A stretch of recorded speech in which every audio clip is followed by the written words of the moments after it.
So this represents the outside of the cell over here, mostly composed of sodium. That represents the inside of the cell, mostly potassium. Okay. So this morning we're going to talk about resting membrane potential. And resting membrane potential, as if there was ever resting, is the state of polarization of the membrane, which is caused by multiple factors. We're going to present them here in the morning, this morning, but is maintained on the inside by the negative proteins, and then is influenced by the electrical currents and the constant movement of ions across the membranes. As we know, the majority of potassium is found inside the cell and sodium outside the cell. Inside the cell, okay, that's how you assign them. Okay, so inside the cell is the potassium, outside is the sodium, as we assigned them this morning. And next, our colleagues are going to present us what influences the resting membrane potential. So, like David was saying about the resting membrane potential, there are a few factors that go into establishing that. One of them is the equilibrium potentials of the different types of ions that are involved in setting up the charge gradients and stuff in the cell. One of those ions is potassium, which I think is this side. German. Oh, German potassium, okay. iron sodium. So the equilibrium potentials for these ions are essentially, there's a concentration gradient where they would like to get inside the cell because there's not as many of them inside the cell. So when a potassium gate opens up,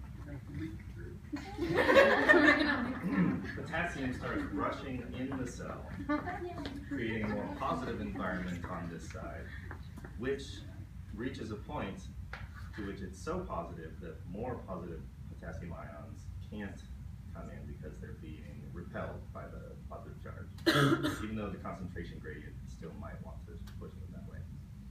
So that is the resting, that's the equilibrium potential for potassium, which is, positive 91 millivolts?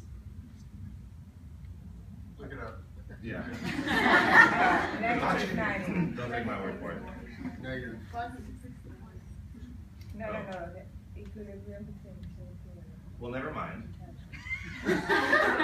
So potassium just came outside. So Potassium came from inside to outside. Yes. Now sodium. Now for sodium, it's the exact same thing opposite.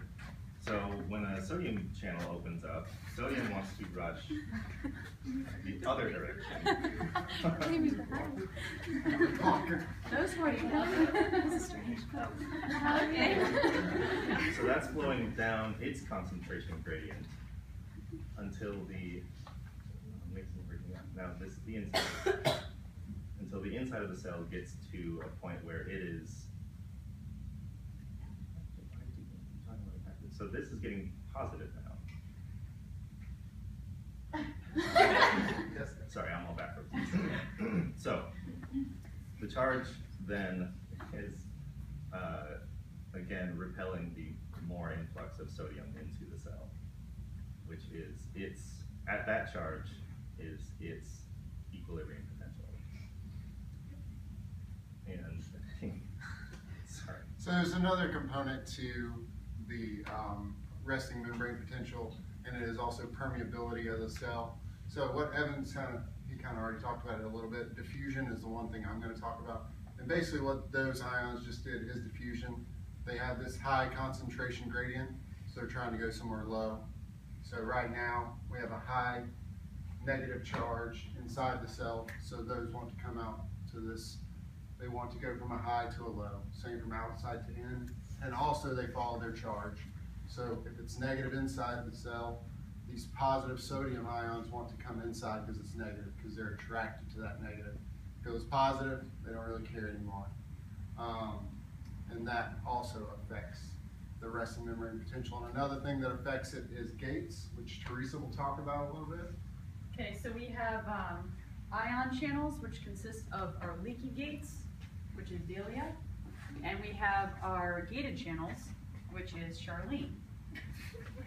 So basically, Delia is very leaky, and she allows things to flow in and out. Sodium and potassium freely move No resistance. in and out of the membrane. And then you have, thank you. And then you have Charlene. There's 3 types of Charlene. There are ligand, which is affected by chemicals, neurotransmitters. You also have voltage gated, which is obviously affected by voltage. And then you have modality gated, which can be affected by any sort of external stimulus like pressure, pain. So basically what happens is I want to get through, I'm sodium, want to get through, and I'm like, hey, I really want in to the inside of the cell. And based on the voltage, she might say, hey, it's really positive in here. So we're like, all right, we can't get in. Yeah. You gotta stay here until we get. But if I really wanted to get in, I could just go through the leaky channel. So, and this is constantly influx, efflux. Next.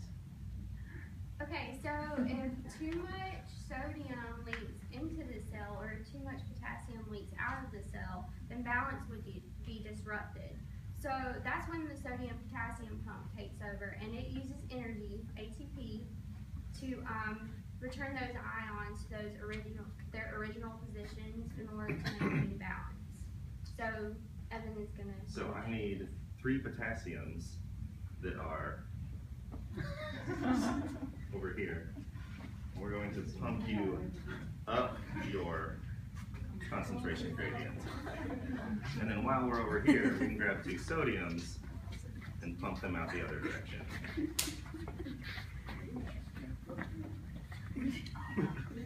And that just keeps happening constantly.